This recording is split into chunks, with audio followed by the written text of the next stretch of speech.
You think copying isn't art. You are right. So don't copy the artwork, steal the logic behind it. In this video I walk you through 7 simple steps. But to understand how this works, we need to stop thinking and start moving our hands. Take a pen and some paper and start by copying this image. 2 black shapes on a white background. You don't see many details, but you still see 2 dogs lying on a cushion. David Hockney doesn't describe everything. He gives us just enough information for our brain to complete the image. At first you might think, that looks easy, I can do that. But the moment you start copying it, you notice something else. Why is a shape enough to become a dog? Why did Hockney stop the line here? Why doesn't the image need more detail? And while you are drawing, you realize it only looked simple. As long as you were just looking, your eye completed the image. But the moment your hand has to make those same decisions, you discover how carefully every mark is placed. And suddenly you are no longer copying the picture, you are copying the decisions behind it. Now let's change the material. Take paint. Move your brush and look again. This time the background does much more of the work. It isn't a detailed meadow, it's a diffused field of green built from loose brush strokes and scribbled lines. Against this restless surface the dog appears as one calm light shape. Hockney doesn't describe every muscle or every strand of fur. A few dark accents, a soft shadow, the curve of the back. That's enough. And while you paint, another question appears. How much can the background do? How little does a dog need? You realize the painting isn't carried by the dog alone.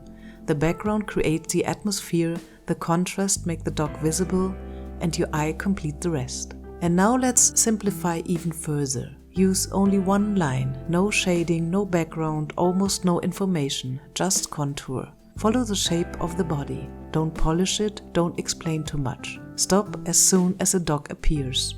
And while you draw, another question comes up. Where does the line need to continue? And where can it stop?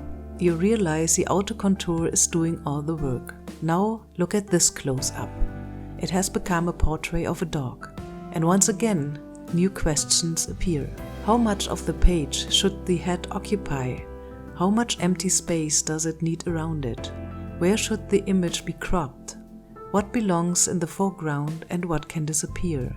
You realize you are no longer making decisions about the dog, you are making decisions about the image.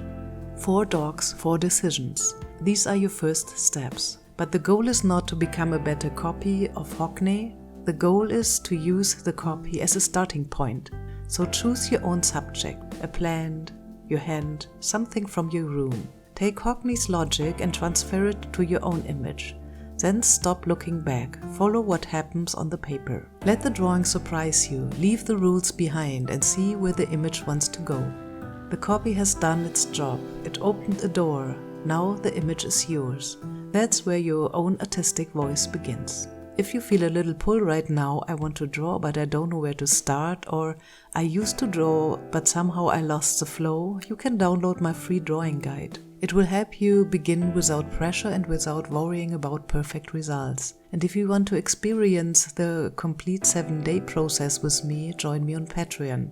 I will guide you through the whole week with simple prompts, room to experiment, and a community where you can share what you make. And these steps are only the beginning, because the real learning doesn't happen when everything works. It often starts when you look at a drawing and think, this failed. But sometimes it only feels like a failure because you expected one specific result. But if you look at the page again, more neutral, it might simply be a different image. Maybe something appeared that you didn't plan. That's why we have our Fail Friday inside the community. We look again at these drawings we almost threw away. Because very often the so-called failure is where the most interesting things begin. Then look back at the whole week, lay out everything you made and look at your drawings with fresh eyes. Choose one work and copy yourself, but change one thing. The size, the material, the color, the background or the pressure of the line. Notice how one single change shifts the entire image. That's how you begin to understand what an artistic decision actually does. And then comes our lazy Sunday, no assignment, just doodle, play and explore. See what happens when nobody's asking you to improve. because that is where drawing stops being practice and becomes part of your life. And if you want to see how the same method works with a cat, watch this next video.